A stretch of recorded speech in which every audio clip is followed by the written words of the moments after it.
এখানে বন্ধুরা একটি টপ টপ বলতে একটা কৌটা কেটে বসিয়েছিলাম একটু লেবুর চারা, দেখতেই পাচ্ছেন এই যে লেবুর চারা। এর পাশে একটা মানে ডাটার দানা ফেলেছিলাম, সেই ডাটার এই যে হয়েছে। এখন ভাবছি এটাকে একটা সৎ ব্যবস্থা করি, মানে কুমড়ো আছে, মিষ্টি কুমড়ো দিয়ে রান্না করব, তাই এটাকে পারবো কি কাটবো। এই যে একদম ফেটে টেনে বের করা যাচ্ছে না, ফেটে গেছে।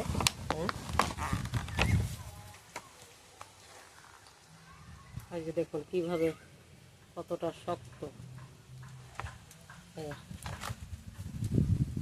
লেবুর টপে ডাটা, তাহলে দেখছেন। এবারে এটাকে কাটবো। এখান থেকে আগে কাটলাম, তারপরে